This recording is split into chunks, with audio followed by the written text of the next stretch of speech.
یہ اپنی عادت سے بات ہے، ہمیں وہی کرنا ہے جو ہمارا مزاج کہے۔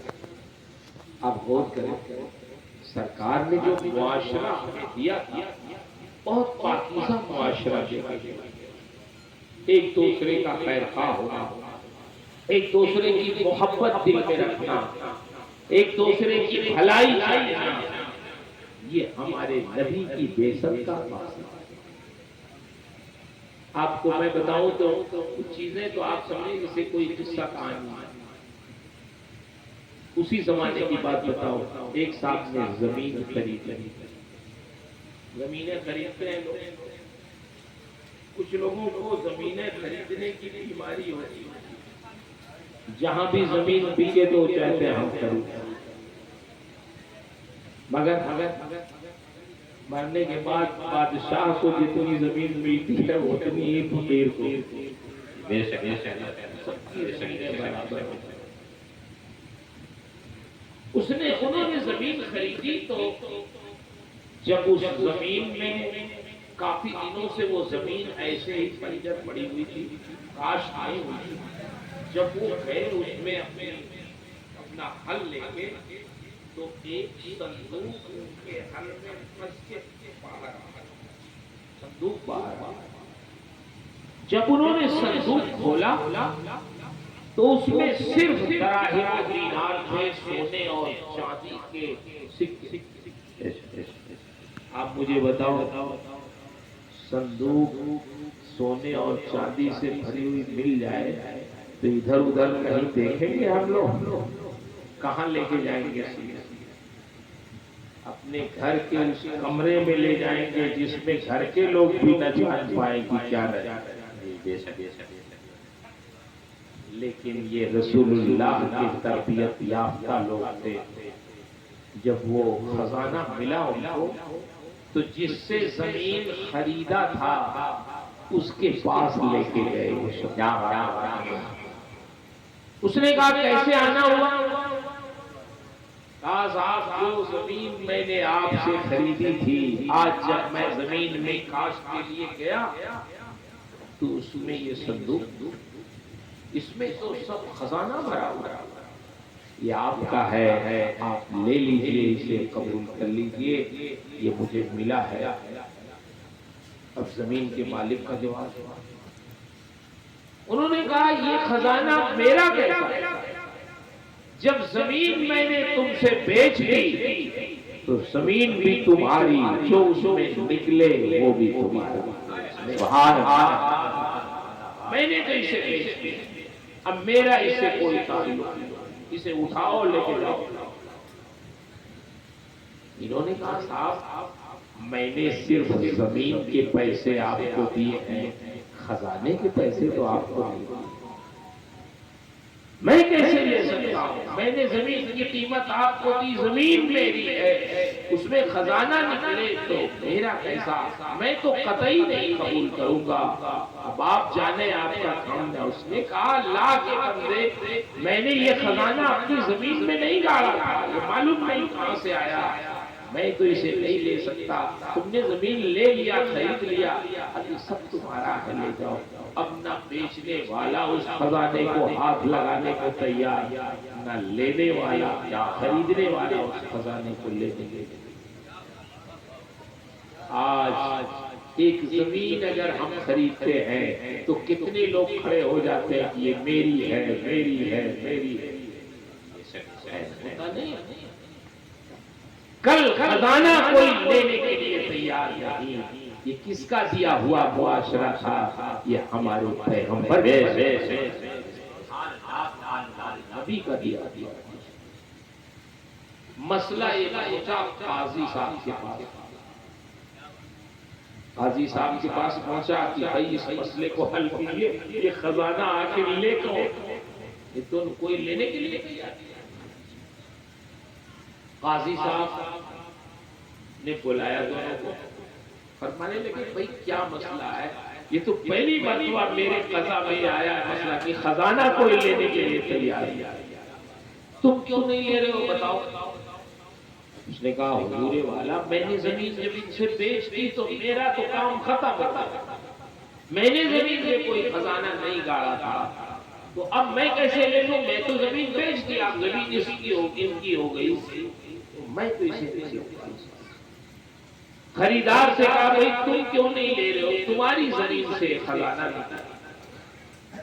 اس نے کہا حضور والا میں نے ان کو زمین کے صرف پیسے دیے تھے، خزانے کا تو پیسہ نہیں دیا تھا، تو میں یہ خزانہ کیسے لے سکتا ہوں؟ قاضی صاحب کا دماغ چکرا گیا کہ یار یہ لوگ ایسے پرہیزگار آخر کیا فیصلہ کریں؟ اللہ نے ان کے دل میں ڈالا، پوچھنے لگے اچھا یہ بتاؤ تم لوگوں کے بال بچے ہیں کیا ہیں؟ سامنے کا لڑکے، تمہارے پاس کیا کہا لڑکی؟ کہا بس اپنے لڑکے کی شادی کی لڑکی سے کر دو اور اسی میں خزانہ یہ مہر میں اور جہیز میں دے دو۔ واہ واہ واہ سبحان اللہ، زندہ باد۔ قاضی صاحب نے مسئلہ، سبحان اللہ۔ میں یہ بتانا چاہتا ہوں کیسے نیک دل لوگ تھے، آج 10-20 روپے پر نیتیں ہماری خراب ہیں۔ ہم کہتے ہیں زمانہ خراب ہے، بڑا زمانہ خراب آ گیا، زمانہ کیا خراب آ گیا، ہم خراب آ گیا۔ چاند سورج تو وہی ہے جو نکل گیا، وہ ہم لوگ پڑھتے تھے کہانیاں۔ یہ ایک بادشاہ نے اپنے وزیر سے کہا کہ وزیر زمانہ کیسے بدلتا ہے، کیسے بدلتا بتاؤ ذرا۔ وزیر بات چکرا گیا، کہا حضور سوال بڑا اہم ہے، اس کے جواب کے لیے ٹائم چاہیے۔ تو وزیر نے لوگوں سے جب پوچھا کہ بھائی بادشاہ نے ایک سوال بڑا اہم کر دیا کہ زمانہ کیسے بدلتا ہے، ذرا بتاؤ اس کا جواب۔ تو ایک صاحب نے کہا دیکھیے وزیر صاحب آپ تو پڑھے لکھے آدمی ہیں، اس کا جواب کوئی بہت تجربہ کار آدمی دے سکتا ہے جس نے بہت سارے بادشاہوں کو تخت پہ آتے اترتے مرتے دیکھا ہو، بہت سارے زمانے دیکھے ہو لوگوں کے، تو وہ بتائے گا زمانہ کیسے۔ تو وزیر نے کہا پتہ لگائیں کہ اس حکومت میں سب سے زیادہ معمر اور عمر دراز کون ہے؟ تو پتہ چلا کہ ایک ملاح ہے جو 100 کچھ سال کا، اتنی عمر کا کوئی نہیں، اور پرانا آدمی ہے۔ وزیر گیا اس کے پاس سفر کر کے، ملاح کشتی چلانے والا ملاح، اس کے پاس جب وزیر پہنچا اس نے بتایا کہ میں بادشاہ کا وزیر ہوں، آپ کے پاس آیا ہوں، آپ کی عمر بہت ہے، ایک سوال کا جواب پوچھنے آیا۔ اس نے کہا ارے صاحب ہم تو ملا آدمی، آپ پڑھے لکھے بادشاہ کے پاس رہنے والے، ہم کیا جواب بتائیں گے، بتائیے دیہاتی کا ہمارا۔ کہا نہیں آپ ہی بتا سکتے۔ کیا سوال ہے آپ کا؟ کہا یہ بتائیے زمانہ کیسے بدلتا ہے؟ اوہ آپ لوگ پڑھے لکھے آدمی، آپ لوگ بتائیں گے، ہم جیسے ملاح کشتی چلانے والا کیا بتائیں؟ نہیں بتاؤ۔ کہا اچھا اور زمانے کی کیا بات بتائیں؟ اپنی بات بتاتے ہیں۔ ملاح نے شروع کیا کہ صاحب میں اپنے باپ کا اکلوتا بیٹا تھا، وہ سن لیجیے، اسی سے آپ کا جواب شاید میں۔ میرے باپ کشتی چلاتے تھے، وہ بھی ملاح تھے، جب میں جوان ہوا اکلوتا بیٹا تھا تو ان کی خواہش تھی کہ میری شادی بڑی دھوم دھام سے کرے۔ کچھ لوگوں کی خواہش ہوتی ہے خوب خرچ کرنا ہے، پیسہ لٹانا ہے، تو میرے والد کی بھی بڑی خواہش تھی، تو جب میں جوان ہوا تو میری شادی واقعی انہوں نے دھوم دھام سے کی، اور اتنے دھوم دھام سے کی کہ خوب قرضدار ہو گئے۔ شادی تو ہو گئی ہماری، لیکن اس کے بعد جو قرضہ جن سے لیا گیا، اب وہ ہمارا گھر گھیرتے تھے کہ بھائی وہ پیسے ذرا دے۔ ہم بھی جوان ہو گئے تھے، ہم بھی کشتی چلاتے تھے، والد صاحب بھی چلاتے تھے، اور اتنے قرضدار ہو گئے تھے کہ دن بھر کشتی چلاتے، شام کو آگے قرضہ، پھر بھی ڈرتے رہتے کوئی آگے کہیں راستے میں نہ مانگنے لگے پیسے۔ عجیب اتفاق کیا، ابھی قرضہ ہمارا آدھا بھی نہیں ہوا تھا کہ والد صاحب کا انتقال ہوگا، اب وہ سارا قرضہ ہمارے اوپر آیا، اور ہم صرف کشتی چلاتے، رات میں آ کے اپنی کوٹی میں سو جاتے، ادھر ادھر کہیں نہیں جاتے کہ کہیں لوگ پیسہ نہ مانگیں۔ بڑے پریشان تھے، ہم نے سوچا والد صاحب نے کیا ہماری شادی کی قرضدار کر کے چلے گئے۔ اسی زمانے میں جب ہم کشتی چلا رہے تھے اور قرضدار تھے، ایک دن رات میں آئے، سو گئے کشتی اپنی باندھ کے، ایک آدمی تقریباً آدھی رات میں آیا، دوڑتا ہانپتا کانپتا ہوا مجھے بیدار کیا۔ میں نے کہا کیا بات ہے؟ کہا مجھے دریا کے اس پار جانا ہے، مجھے ابھی جانا ہے، مجھے پار کرنا۔ ارے میں نے کہا میں رات میں کشتی نہیں چلاتا بھائی، نہیں تم سو جاؤ، میں صبح سب سے پہلے تم کو پار کروں۔ اس نے کہا نہیں، مجھے بہت سخت ضرورت ہے، ابھی جانا ہے، تم اٹھو کشتی سے مجھے پار کر دو، مجھے بہت کام ہے، اہم کام ہے۔ میں نے کہا میرے بھائی، رات میں تم کو اکیلے لے کے جاؤں گا، ادھر سے اکیلے آؤں گا، میرا تو نقصان ہوگا، نیند بھی خراب ہوگی۔ اس نے کہا میں دونوں طرف کا پیسہ تمہیں دوں گا، ریزرو میں اکیلا سارا پیسہ دے سکتا ہوں، پوری کشتی جتنے بیٹھتے ہیں۔ میں بھی سوچا چلو قرضدار ہیں، کچھ پیسہ مل جائے گا، ٹھیک ہی ہے بھائی۔ میں اٹھا آیا، کشتی کھولا، اس کو بیٹھایا، بات چیت کرتے ہوئے لے کے گیا۔ ابھی کنارے سے کشتی میں نے لگایا تھا ساحل پہ کہ وہ شخص کودا اور کنارے گیا اور چلا گیا۔ ارے میں نے کہا میرے بھائی میرے پیسے، بہت منت سماجت کیا کہ بھائی میرے پیسے تو دے دو، ایک نہ سنا چاہتا۔ میں نے کہا یا اللہ، یہ تو بڑا ظالم آدمی، مجھ کو بیدار کیا، غریب آدمی کو پیسہ خود طے کیا، اور میں نے جب اس رات میں اس کو پار کر دیا تو مڑ کے دیکھنے کا بھی روادار نہیں۔ میں نے بڑی آواز لگائی کہ میں غریب آدمی ہوں، میرا کرایہ تو دے دو، ایک نہ سنا چلا۔ یار ایسا بے وفا آدمی تو زندگی میں پہلی بار ملا۔ لیکن جب میں نے کشتی میں نگاہ ڈالی تو کیا دیکھتا ہوں کہ اس کے اشرفیوں کی تھیلی میری کشتی ہی میں چھوٹ گئی۔ میں بیٹھ گیا، اب تو آئے گا جب کشتی، جب اس کو اپنی اشرفیوں کی تھیلی یاد آئے گی تو آئے گا ضرور۔ میں بیٹھا رہا، انتظار کرتا رہا، اتنے میں دوڑتا ہوا آیا، بڑا لجاجت کرتا ہوا، شرمندہ۔ ارے بھائی میں نے تمہارا پیسہ نہیں دیا تو میرا بہت بڑا نقصان ہو گیا۔ میں نے کہا کیا ہوا؟ کہا تمہاری مزدوری نہیں دی تو میری اشرفیوں کی تھیلی معلوم، کہیں ایسا تو نہیں تمہاری کشتی میں چھوٹ گئی؟ میں نے کہا ہاں تمہاری تھیلی یہ میرے پاس۔ میں نے اسے ہاتھ ملا، میں نے کہا یہ تمہاری اشرفیوں کی تھیلی یہاں ہے، لے لو، لیکن سنو، کبھی کسی مزدور اور غریب کے ساتھ ظلم تم کیسے بے وفا ظالم آدمی، تم نے خود ہی مجھے بیدار کیا، خود ہی کرایہ طے کیا، لجاجت کی کہ مجھے چھوڑ دو، میں نے تمہیں پار کرا دیا، اب تم سے میں اپنا کرایہ مانگ رہا ہوں، تم مڑ کے دیکھنے کے لیے بھی تیار نہیں، کیسے اتنی جلدی تم احسان بھول گئے؟ لیکن سنو، میں غریب آدمی ضرور ہوں مگر تمہاری اشرفیوں کو میں نے ہاتھ بھی نہیں لگایا، یہ رکھی ہوئی ہے، لے جاؤ، میرا کرایہ دو۔ اس نے میرا کرایہ دیا، اپنی اشرفیوں کی تھیلی لے گیا۔ یہ وہ زمانہ تھا جب میں قرضدار تھا، ضرورت مند تھا۔ اشار صاحب یہ انعام آپ کریں گے؟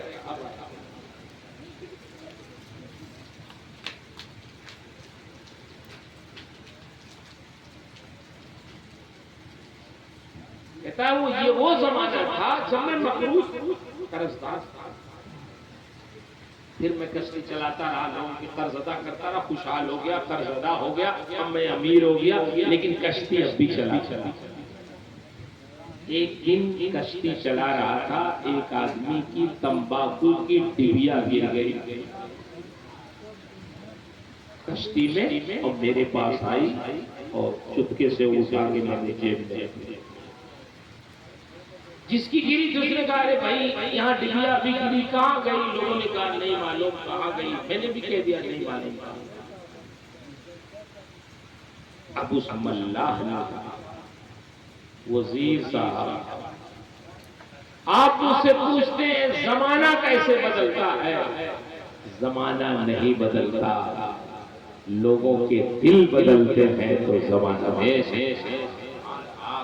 ایک وہ زمانہ تھا جب میں قرض دار تھا تو روپے کی تھیلی پہ میری نیت خراب نہیں ہوئی، اشرفیوں کی تھیلی پہ نیت خراب نہیں ہوئی. اور ایک وہ زمانہ آیا جب میں خوشحال ہو گیا کہ تمباکو کی ایک ڈبیا بھی میری نیت خراب ہو گئی. تو میں تو یہی سمجھتا ہوں زمانہ نہیں بدلتا، ہمارے دل بدلتے ہیں تو اسی کو کہا جاتا ہے زمانہ.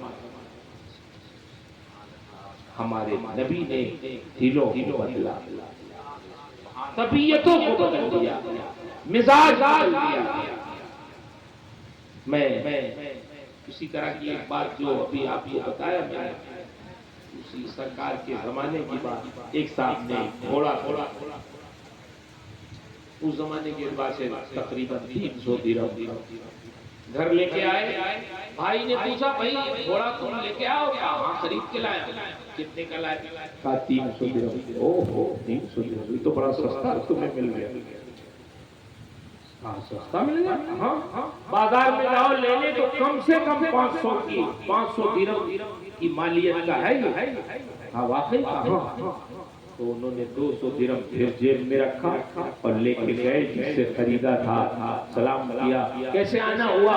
کہا جب میں گھوڑا آپ کا لے کے گھر گیا تو میرے بھائی نے پوچھا کتنے کا ہے؟ میں نے کہا 200 درہم کا. تو انہوں نے کہا 300 درہم کا. انہوں نے کہا نہیں یہ 300 درہم کا نہیں ہے تو 500 درہم کی مالیت کا ہے.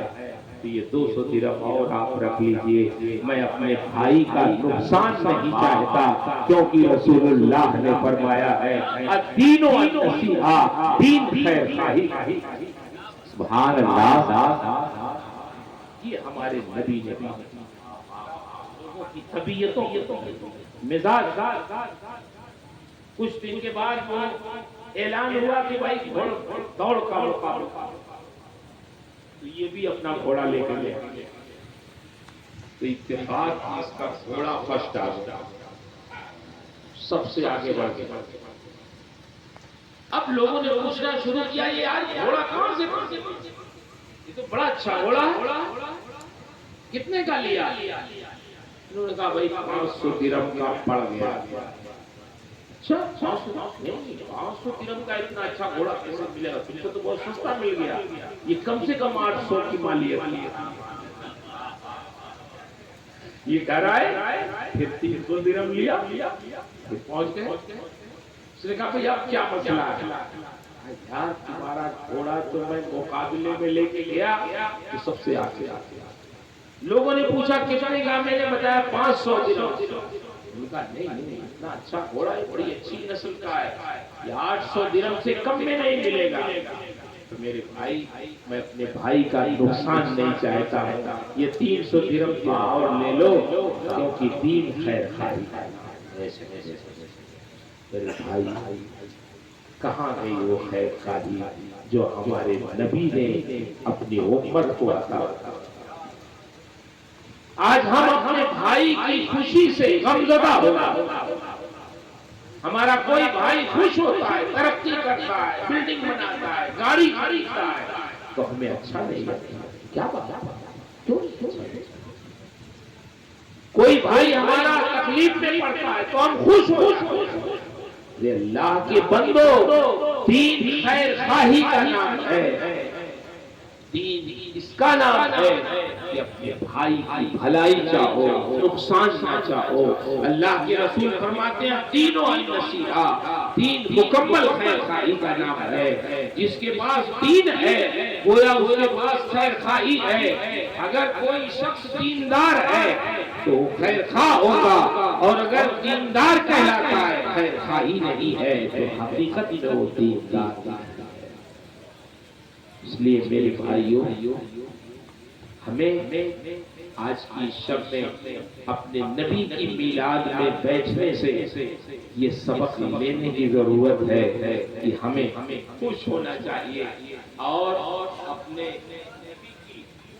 سنتوں پہ عمل کرنا چاہیے، اپنے دل کو مشاہدہ کرنا چاہیے، اپنے بھائی کے لیے، اپنے پڑوسی کے لیے، اپنے مہمانوں کے لیے، اپنے گھر کے لوگوں کے لیے، اپنے ماں باپ کے لیے، بلکہ میں تو اکثر ہر تقریر میں کہتا ہوں، اپنے بچوں سے، نوجوانوں سے گزارش کرتا ہوں، میں اپنے محب گرامی وقار الحاج بشیر صاحب کے بچوں سے بھی گزارش کروں گا محبت کے ساتھ آپس میں رہیں۔ والدہ با حیات ہیں تو ان کی زندگی کو غنیمت سمجھیں، ان کی عزت کریں، خدمت کریں، ان کو خوش رکھیں۔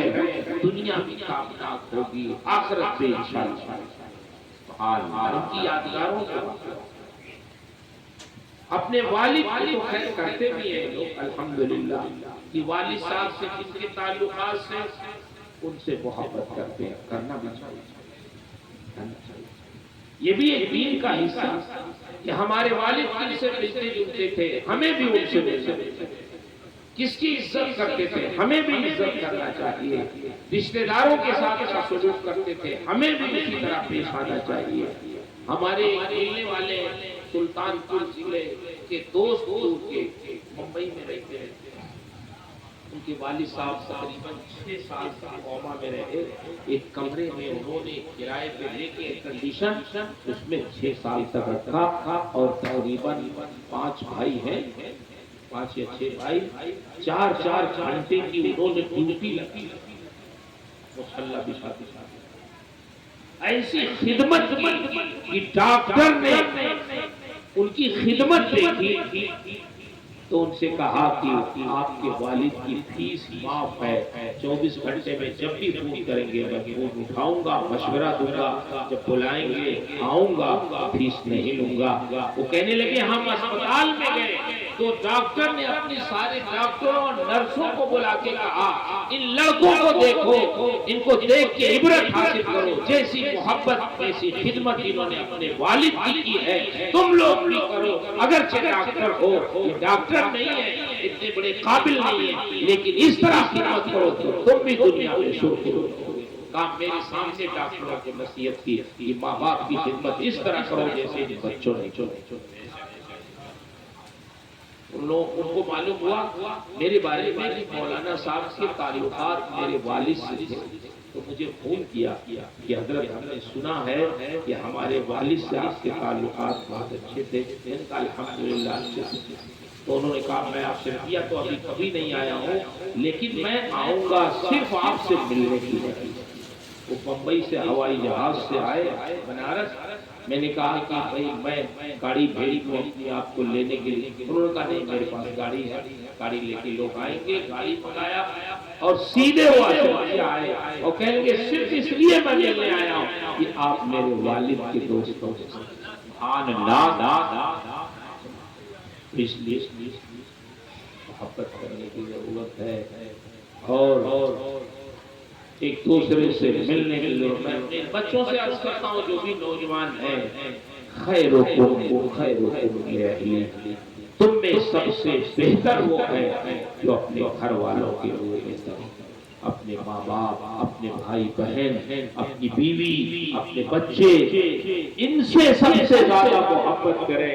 ایسا نہ ہو ہر دوستوں سے تو ملیں اور لوگوں سے ملیں لیکن گھر ہی کے لیے اپنے ماں باپ سے نہ ملیں، اپنی بیوی سے نہ ملیں، اپنے بچوں سے نہ ملیں، تو یہ بہت بڑی ناانصافی ہوگی۔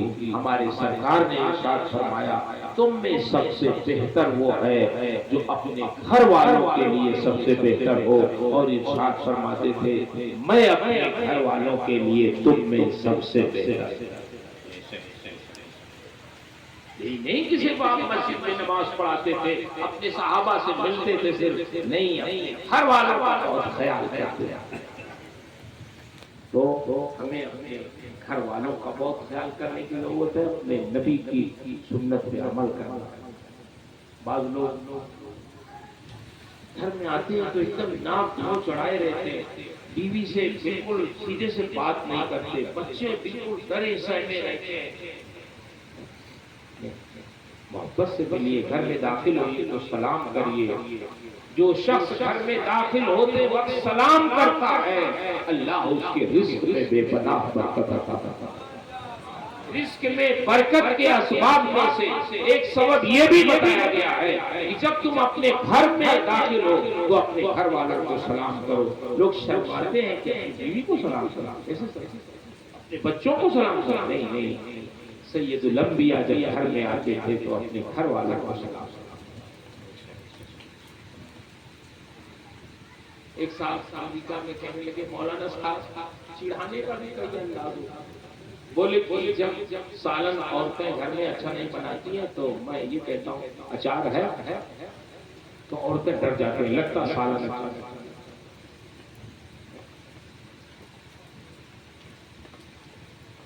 ایک صاحب نے ایک مولانا صاحب کی دعوت کر دی، مولانا صاحب پہنچے، پہلا لقمہ ڈالا تو مولانا صاحب کی زبان سے نکلا ماشاءاللہ بہت اچھا کھانا بنایا۔ کس نے؟ آپ کی بیوی نے بنایا، بہت اچھا ماشاءاللہ اور لذیذ کھانا۔ تو ان کی بیوی پردے کے پیچھے سے رونے لگی اشاروں کے ساتھ۔ مولوی صاحب ڈر گئے، کیا کون ہے رو رہے؟ کہا مولانا صاحب ہماری بیوی۔ کیوں رو رہے ہو؟ ہم نے کوئی غلط بات کہی تھی کیا؟ تو ان کی بیوی پردے کے پیچھے سے کہنے لگی مولانا صاحب 35 سال ہو گئے ہماری شادی ہوئے، اچھا سے اچھا کھانا ہم نے بنا کے اپنے شوہر کو کھلایا، مگر انہوں نے آج تک کبھی یہ نہیں کہا کہ تم نے آج کھانا بہت اچھا بنایا۔ آج آپ کی زبان سے ہم نے سنا تو ہمیں خوشی بھی ہوئی، آنسو بھی گرنے لگا کہ کاش ہمارا شوہر اگر کبھی کہہ دیا ہوتا کہ تم نے کھانا بہت اچھا بنایا ہے تو ہماری روح ٹھنڈی ہو جاتی، دل خوش ہو جاتا کہ ہمارا کھانا بنایا ہوا ہمارے شوہر کو پسند آ گیا ہے، تو ہماری محبتوں میں اور اضافہ ہوگا۔ تو اس لیے میرے بھائیوں، گھر کے ہر فرد کو عزت یہی جینے کا طریقہ ہے۔ اللہ سے دعا ہے اللہ تعالیٰ ہم سب کو توفیق خیر سے نوازے۔ اور آخری بات عرض کر دوں، نماز مت چھوڑیے۔ نماز تو پڑھتے ہوں گے بولیے، مگر جمعہ ہے کہتے ہیں۔ ایک نوجوان سے پوچھا، ایک جگہ مسجد کے سامنے اس کی دکان، نماز پڑھا تو ہم نے کہا مغرب میں تو ہم نے پڑھی مگر تم نہیں گئے؟ بولے جمعہ بالکل مسجد کے دروازے میں سے بات جائے، بولے جمعہ ہم نے کہا لا کے بندے سب سے پہلے اذان کی آواز تمہاری کاری جمعہ جاتے۔ اچھا بتاؤ جمعہ صرف کھانا کھاؤ تو صرف جمعہ کھانا کھاؤ تو طاقت رہے گی کسی کمزور ہو جائے گا، مر بھی سکتا۔ ہفتے میں ایک دن کھانا کھائے تو آدمی مر بھی سکتا۔ تو جیسے جسم کو کھانے کی ضرورت ہے، نہیں کھائیں گے تو جسم کمزور ہو جائے گا، ایسے ہی میرے بھائی نماز نہیں پڑھیں گے تو ہمارا ایمان کمزور ہے۔ جیسے جسم کے لیے خوراک کی ضرورت ہے، ایسے ایمان کے لیے اللہ کے ذکر کی ضرورت ہے، نماز کی ضرورت ہے، رمضان آئے روزے کی ضرورت ہے، اللہ نے مال و دولت دیے ہیں سال میں ایک بار زکات دینے کی ضرورت ہے۔ یہی اللہ سے قریب کرنے کا راستہ ہے۔ ہمارے پیغمبر نے یہ ساری چیزیں بتائی ہیں، اور یہ محفل بلال اسی لیے ہے تاکہ اپنے نبی کی محبت میں ہم ان کے ارشادات پہ عمل کریں۔ یہ نہیں کہ اچھی اچھی باتیں سن لیا، ناز شریف سن لیا، کچھ پیسہ دے دیا، انعام دے دیا اشار صاحب کو، اور اس کے بعد سوچے چلو یہ بھی خوش اپنی لگاتے ہیں۔ اللہ آپ کو ہم سب کو توفیق خیر سے نوازے، اپنے نبی کے ارشادات پر، اپنے ارشادات پر رب العالمین عمل کی توفیق عطا فرمائے، نمازوں کا پابند بنائے، ماں باپ کی خدمت کی توفیق عطا فرمائے، اپنی بیوی بچے بھائی بہن سب کی قدر اور عزت کی توفیق عطا فرمائے، اپنے بزرگوں کی قدر کی توفیق عطا فرمائے، نیک رکھے، برائیوں سے محفوظ رکھے۔ میں نے جو کچھ بھی عرض کیا اس میں جو صحیح کہا، حق کہا، وہ سب میرے رب کی طرف سے ہے۔ میرے بیان میں، میری تعبیر میں، میرے سمجھانے میں، خود میرے سمجھنے میں جو غلطیاں ہیں میری طرف سے ہیں۔ اللہ مجھے حق کہنے، حق سنانے، خود حق پہ قائم رہنے اور حق کی نشر و اشاعت کی توفیق عطا فرمائے۔ استغفر اللہ ربی من کل ذنب واتوب الیہ۔ کھڑے ہو جائیں، سلام پڑھیں، اور پھر سلام پڑھنے کے بعد دعا کے بعد ہمارے حاجی صاحب کے صاحبزاد نے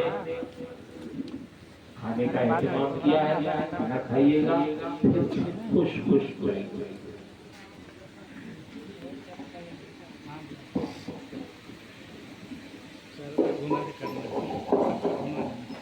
مصطفیٰ جانے رحمت پہ لاکھوں سلام، شمع بدر میں ہدایت پہ لاکھوں سلام، شہریار ارم تاجدار حرم، شہریار ارم تاجدار حرم،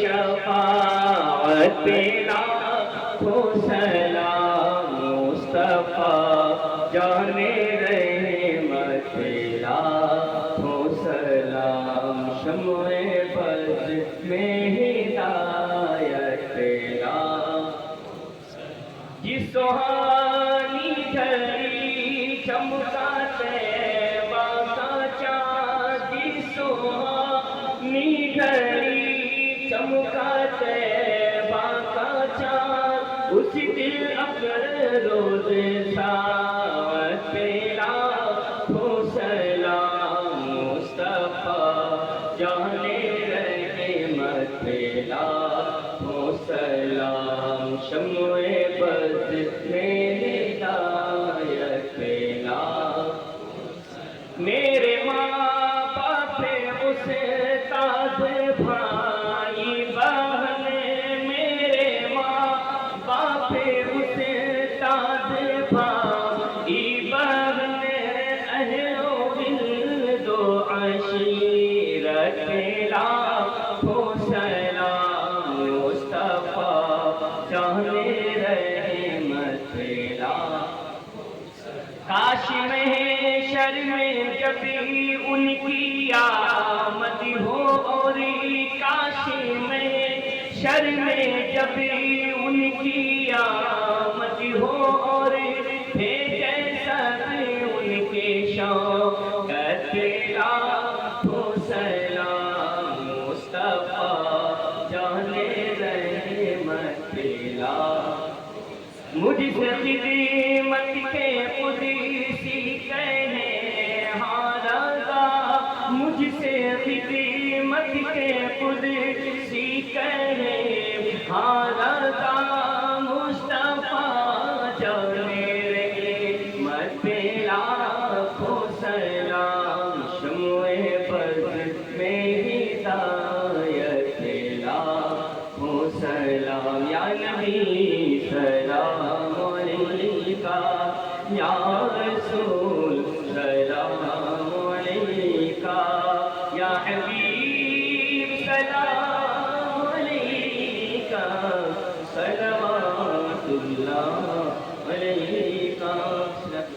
عليك يا رسول الله الصلاة والسلام عليك يا حبيب الله الصلاة والسلام عليك يا نور نور الله صلى الله تعالى عليه وسلم. بیٹھے